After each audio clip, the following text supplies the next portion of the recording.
नमस्कार दोस्तों, स्वागत करता हूं मैं आपका आपके अपने ही परिवार परीक्षा अड्डा में।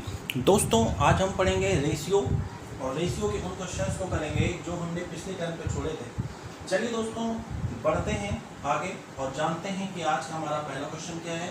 तो देखिए आप, एक नियोक्ता कर्मचारियों की संख्या 9:8 के अनुपात में है, ठीक है, 9:8 के अनुपात में कम कर दें और वेतन 14:5 के रेशियो में बढ़ा दें, तो यदि मूल वेतन 18,900 है तो वह अनुपात ज्ञात कीजिए जिसमें वेतन बिल घट जाए। ठीक है दोस्तों, तो देखिए ध्यान से, आप कह रहे हैं कर्मचारियों की संख्या। देखिए दोस्तों ध्यान से, जो उनके यहाँ के स्टाफ हैं यानी कि कर्मचारी हैं, उनकी संख्या किस रेशियो में घट रही है, तो 9:8, 9:8, ठीक है ना। और वेतन क्या हो रहा है दोस्तों, देखेंगे आप, वेतन क्या हो रहा है 14:5, ठीक है ना, 14:5, ठीक है दोस्तों। ये बढ़ रहा है, देखेंगे आप, बढ़ा दें तो यहाँ पे 5 नहीं होगा, यहाँ पे 15 कर लीजिए आप, ये आपका सही हो जाएगा, ठीक है। तो 14:15। अब आप ध्यान से देखेंगे, अगर मैं इन 9 कर्मचारियों का कुल वेतन निकालना चाहूं तो कितना आ जाएगा बताइए दोस्तों। तो आप 14 का मल्टीप्लाई करवा लीजिए 9 से, 14 का आप मल्टीप्लाई करवा सकते हैं 9 से ना, तो 14 × 9 रेशियो। और देखिए इन 8 कर्मचारियों का कुल वेतन कितना हो जाएगा, तो 15 × 8। बात समझे, देखिए ध्यान से, देखिए यहां से जो कट पिट रहा हो उसे काट पीट लीजिए। 3 से काट लेते हैं, 3 × 3 = 9, 3 × 5 = 15, ठीक है ना। यहां देखिए 2 × 7 = 14, 2 × 4 = 8, ठीक। तो देखिए क्या आ जाएगा, 21:20, 21:20। तो इस रेशियो में क्या हो रहा है, कंपनी को वेतन कम देना पड़ रहा है, ठीक है। तो ये हो गया आपका आंसर। बात समझ में आ गई। चलिए बढ़ते हैं हम अगले क्वेश्चन की तरफ। देखिए क्वेश्चन है, प्रथम श्रेणी व द्वितीय श्रेणी का किराया 4:1 के अनुपात में है तथा लोगों की संख्या 1:40 के रेशियो में है। यदि एक दिन में 1100 रुपए एकत्रित हुए, मतलब जो कुल संख्या, कुल पैसा आया वो कितना आया, 1100 रुपए, तो प्रथम श्रेणी का किराया मालूम कीजिए। ध्यान से देखेंगे दोस्तों, इस तरह के क्वेश्चन को आप कैसे लगा सकते हैं। देखिए किराया कितना है प्रथम श्रेणी का और द्वितीय श्रेणी की बात हम करें, फर्स्ट श्रेणी और द्वितीय श्रेणी की बात कर रहे हैं, तो किराया कितना कह रहे हैं, ये प्रथम श्रेणी का अगर 4 रुपया खर्च होता है तो द्वितीय श्रेणी की टिकट लेने के लिए 1 रुपया खर्च करते हैं, ठीक है ना। और वहीं व्यक्तियों की संख्या कितनी है, मतलब लोगों की संख्या कितनी है, तो देखिए लोगों की संख्या कितनी है, यहाँ पर अगर 1 लोग हैं तो इनके मुकाबले में यहाँ पर 40 लोग ट्रेवल करते हैं। ये हुई आपकी बात। इतनी बात क्लियर हो रही है। अब देखिए तो यहाँ से अगर हम कुल किराया निकालना चाहें तो हम कुल किराया निकाल सकते हैं। टोटल कैसे निकाल सकते हैं, लोगों का और 1 के किराए का मल्टीप्लाई करा लीजिए, तो यहाँ पे हो जाएगा 4 × 1 रेशियो 40:1, ओके। अब अगर आप यहाँ से रेशियो कैलकुलेट करें तो 4:40, मिनिमम रेशियो आपको फाइंड करना है, तो यहाँ पे 1:10 यानी कि 1:10 का रेशियो आपका ये बन रहा है लोगों का, ठीक है ना। अब देखिए किराए का, अब देखिए कह रहे हैं एक दिन में 1100 रुपए एकत्रित होते हैं। देखिए एक दिन में दोनों मिलकर 1100 एकत्रित करते हैं। 11 पे 1100 एकत्रित हुआ, 11 पे 1100 एकत्रित हुआ, तो प्रथम श्रेणी का किराया, प्रथम श्रेणी का किराया देखिए आप, प्रथम श्रेणी का किराया यहाँ पर 1 बन रहा है, 1 आ रहा है, तो 1 पर खेलिए, 1 पे हो जाएगा 100 रुपए। आपका आंसर क्या आ गया, 100, ठीक है ना। बात समझ में आ गई। चलिए अगला क्वेश्चन देखते हैं। अगला क्वेश्चन है आपका, यदि एक थैले में 12:11:13 के अनुपात में 3 रुपए, 4 रुपए और 5 रुपए के सिक्के हैं, यदि इनका कुल मूल्य 508 हो। देखिए अब कुल मूल्य दिया हुआ है, अगर हम मूल्यों में कन्वर्ट कर लें इस संख्या के अनुपात को किसी तरह से हम मूल्यों में बदल लें, मूल्यों के अनुपात में, तो काम आसान हो जाएगा। कैसे कर सकते हैं आप देखिए, ये संख्या का अनुपात दिया हुआ है 12:11:13। बात समझ में आ रही है? यह है संख्या का अनुपात। और सुनिए, सिक्के कौन कौन से हैं? तीन रुपए के सिक्के हैं, यहाँ पर 4 रुपए के सिक्के हैं और यहाँ पर 5 रुपए के सिक्के हैं। इतनी बात समझ में आ रही है? अगर देखिए 12 सिक्के 3 रुपए के हैं तो कुल मूल्य कितना हो जाएगा? 12×3 = 36। 12 सिक्के 3 रुपए के हैं तो कुल मूल्य 36, 12×3 = 36। ठीक, ध्यान से। 11 सिक्के 4 रुपए के हैं तो कितने हो जाएंगे मूल्य यहाँ पे? 44 रुपए। ठीक है, अगर हम यहाँ पर बात करें 13 सिक्के 5 रुपए के हैं तो टोटल क्या हो जाएगा? 65 रुपए। कितने रुपए हैं? तो कहेंगे आप 65 रुपए हैं। ठीक है, अब यही अगर आप जोड़िए इसको तो आपका आ जाएगा 80 + 65, आपका टोटल हो जाएगा 145। इसको आप प्लस कर लीजिए 145। ठीक है ना, ध्यान से। 145 अगर कितना मूल्य है कुल? 580 के बराबर है तो 3 रुपए वाले सिक्कों की संख्या, ध्यान रहे कि आप मूल्यों पर निकाल रहे हैं तो हमेशा आप मूल्य ही लेंगे।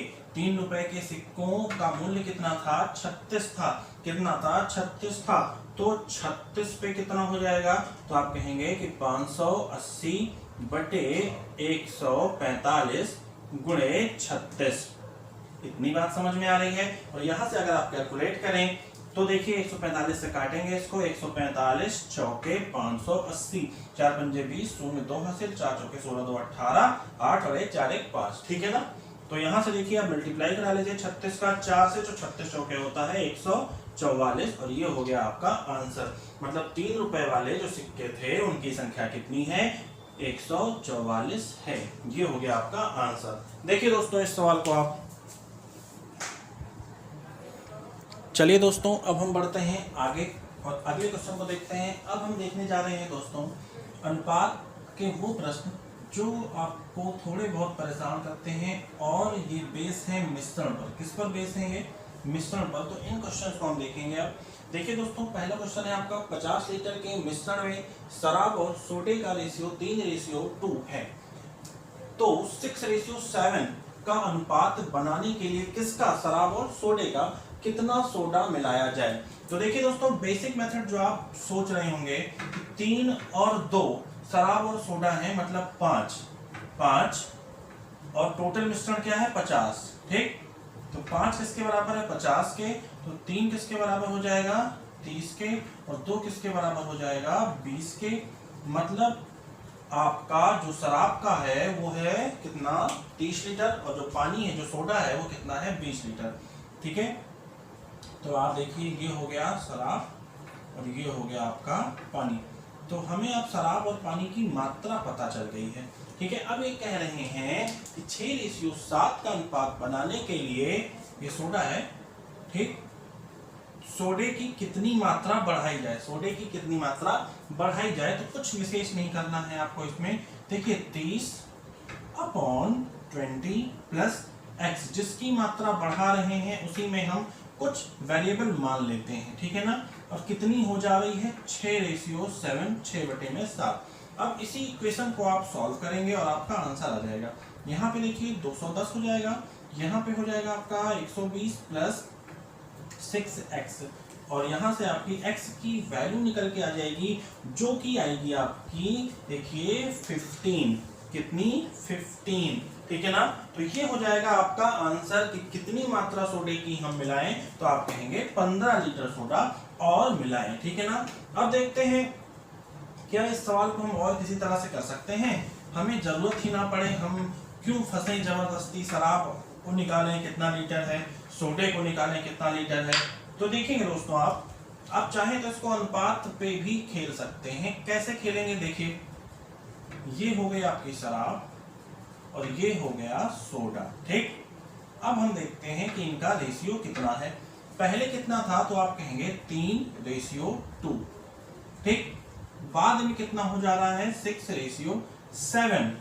ठीक, लेकिन कह रहे हैं कि सोडा मिलाएं, केवल सोडे को बढ़ा रहे हैं, मतलब शराब जो है वो कांस्टेंट है, इक्वल है। ठीक है, तो आप देखिए यहां पर अनुपात में इक्वल नहीं है, हम इसको इक्वल कर लेते हैं। अगर 2 से हम मल्टीप्लाई करा दें तो 2 3 जा 6 हो जाएगा और हमारी जो शराब यहाँ पर है और यहाँ पर है दोनों जगह पर इक्वल हो जाएगी। ठीक है, तो आप जब मल्टीप्लाई करवाते हैं तो देखिए 6:4। ठीक, और नीचे भी आपका क्या बनेगा 6:7। आप इस तरह से कर सकते हैं 6:4 और 6:7। ठीक है ना। अब ध्यान से देखेंगे आप कितना सोडा और मिलाया जा रहा है, तो आप कहेंगे पहले 4 था, अब कितना हो रहा है 7, तो दोनों का अंतर 3 सोडा और मिलाया गया तभी तो 7 हुआ। यहाँ पर बोलिए तभी तो 7 हुआ ना। अब आप एक चीज देखेंगे ध्यान से, 50 लीटर के मिश्रण में कुल मिश्रण कितना है 50 लीटर का है, तो देखिए 6 और 4 10 यूनिट कितने के बराबर है 50 लीटर के बराबर है। 10 यूनिट कितने के बराबर है 50 के बराबर है, तो आपका 3 कितने के बराबर हो जाएगा, तो आप कहेंगे 15 के बराबर हो जाएगा। आप इस तरह से भी चाहें तो निकाल सकते हैं और आंसर आपका 15 आ गया। ठीक है ना। 3 क्या है, सोडे की वो मात्रा है जो बढ़ रही है, वही मात्रा पूछा था इन्होंने। चलिए इसको मिटाते हैं। अगला क्वेश्चन पढ़ेंगे आप। 18 लीटर के मिश्रण में एसिड और वाटर का रेशियो 5:1 है, तो x लीटर पानी मिश्रण में मिलाने पर एसिड और वाटर का जो रेशियो होता है वो 3:1 हो जाता है। कुछ विशेष नहीं करना है इसमें, आपको x की मात्रा पूछ रहा है, तो आप चाहें तो इसको पहले वाले मेथड से कर सकते हैं। देखिए 5:1, तो टोटल कितना हो गया 6, तो 6 यूनिट कितने के बराबर है 18 के बराबर है। ठीक है, तो यहां से आपका 5 बार निकल के आ जाएगा, 15 के बराबर हो जाएगा। कैसे हो रहा है, तो ये आप देख सकते हैं कि 18/6 × 5 ऐसे निकल के ये आया है। ठीक है ना, बात समझे। अगर मैं 1 की बात करूं तो आप जान लीजिए 1 कितने के बराबर हो जाएगा 3 के। ठीक, तो ये हो गया आपका एसिड और ये हो गया आपका वाटर। ठीक है, अब कह रहे हैं x लीटर पानी और मिलाएं।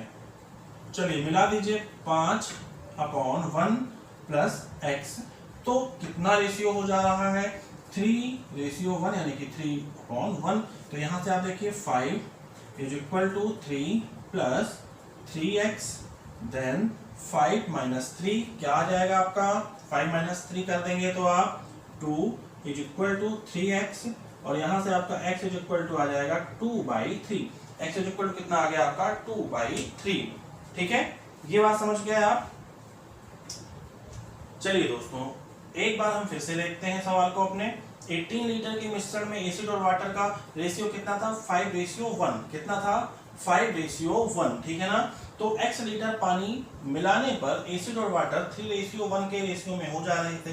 ठीक है, तो देखेंगे आप एक चीज देखेंगे यहाँ पे आप कि 5:1 रेशियो पे मैं खेल रहा था ना, तो 5 मैंने यहाँ पर 5:1 ही लिख दिया। दरअसल देखिए यहाँ पे निकालने का क्या मतलब बनता, यहाँ पे 5 पे हमने 15 निकाला था और 1 पे हमने क्या निकाला था 3 निकाला था। ठीक है, अब आप इसको सॉल्व करेंगे तो आंसर आपका आ जाएगा। देखिए 15, ठीक, 9 + 3x। ओके, अब यहाँ से देखिए आपका 6 = 3x, देन x = 2। ये आपका सही आंसर है कि कितने लीटर पानी और मिलाया गया, तो 2 लीटर पानी और मिलाया गया। ठीक है ना, देख लीजिए।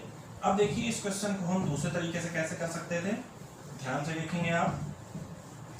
देखिए कह रहे हैं 5:1, पहले था एसिड और वाटर का, अगर आप देखें तो एसिड ये हो गया और ये वाटर ये हो गया, 5:1 के रेशियो में थे। ठीक है, फिर कितना हो जा रहा है 3:1।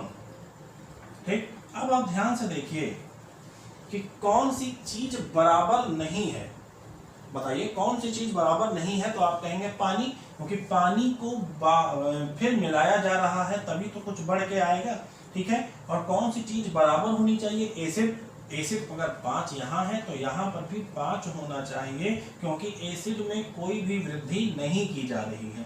ठीक है, तो इसको हम बराबर करते हैं। कैसे बराबर करेंगे, 3 से ऊपर मल्टीप्लाई, 5 से नीचे मल्टीप्लाई, 5 से नीचे मल्टीप्लाई। ठीक है ना, तो ये आपका इक्वल हो जाना चाहिए। देखिए 15:3, देन 15:5। ओके, अब देखिए आपका एसिड यहाँ भी 15, यहाँ भी 15, ये हो गया, ठीक है ना। और बढ़ कितना रहा है पानी, 2 पानी बढ़ रहा है, ठीक है, 2 यूनिट पानी आपका बढ़ रहा है, ठीक है ना। अब ध्यान से देखिए 15 और 3 कितना हो रहा है, 18 यूनिट कितने लीटर के बराबर है, कितने लीटर मिश्रण के बराबर, तो आप कहेंगे 18 लीटर।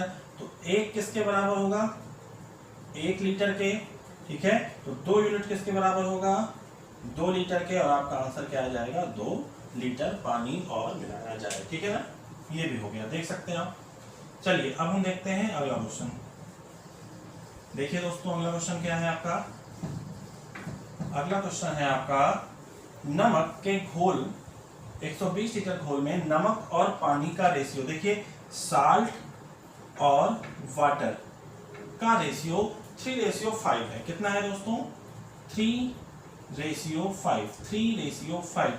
6 घंटे तक धूप में रखने के बाद मिश्रण में 5:3 मिश्रण का अनुपात क्या आ जा रहा है, नमक और पानी का 5:3। ध्यान से 5:3 हो जा रहा है, ठीक। पानी की मात्रा वाष्पीकृत हुई, बताइए कितनी पानी की मात्रा वाष्पीकृत हुई। ध्यान से दोस्तों देखिए पानी पहले 5 था, अब कम हो रहा है, लेकिन साल्ट की मात्रा जो पहले थी वो रहेगी, क्योंकि साल्ट वाष्पीकृत नहीं होगा। मतलब यहाँ पे 3, यहाँ पे 5, ये थोड़ा सा गड़बड़ है, इसको आपको सही करना पड़ेगा। तो ऊपर आप 5 से मल्टीप्लाई करा दीजिए, नीचे आप 3 से मल्टीप्लाई करा दीजिए, तो आपका हो जाएगा यहाँ पे 15:25 देन 15:9, ठीक है। ये बात समझ में आ रही है आपको। अब ये कह रहे हैं नमक के 120 लीटर घोल में, बहुत ध्यान से देखना है, टोटल मिश्रण कितना हो रहा है, ऊपर देखिए, तो आप कहेंगे 40, ठीक। तो 40 यूनिट पे कितना लीटर मिश्रण है, 120 लीटर मिश्रण है। अब ध्यान 25 - 9 कितना घट रहा है, 25 में से 9 घटाएंगे तो कितना घट रहा है, कहेंगे 16 घट रहा है। तो 16 यूनिट पे आप निकाल लीजिए, ठीक। तो 16 × 48 लीटर आपका आंसर आ जाएगा, ठीक है। समझ गए होंगे दोस्तों, मैं उम्मीद करता हूँ इस सवाल को भी 40 लीटर आपका ये आंसर बन रहा है, ठीक है। चलिए हम बढ़ते हैं अगले क्वेश्चन की तरफ और देखते हैं अगला क्वेश्चन अपना, इसको हम मिटाते हैं। चलिए अगला क्वेश्चन है दोस्तों, दुनिया में जमीन और पानी का अनुपात। चलो भाई जमीन पानी का अनुपात कह दिया है, देखते हैं। चलिए जमीन कितनी है और पानी कितना है, बोलो, चलो बताओ। 1:2, मतलब अगर 1 यूनिट जमीन है तो 2 यूनिट पानी, ठीक। पर उत्तरी गोलार्ध पर, अब देखो नॉर्थ की बात कर रहे हैं हम, नॉर्थ सेक्टर की बात कर रहे हैं, नॉर्थ में ये रेशियो कितना है, 2:3। नॉर्थ में कितना है, 2:3। अब सुनिए ध्यान से, हम थोड़ा सा चाहते हैं कि इसके ये जो रेशियो है इसको थोड़ा सा और मस्त कर लें, तो कैसे कर सकते हैं, 1 सेकंड आप देखेंगे बात, 1 सेकंड आप देखेंगे। देखिए अगर हम इस पूरे सेक्टर में 10 से मल्टीप्लाई करा दें, कोई दिक्कत, 10:20 हो जाएगा, ठीक है।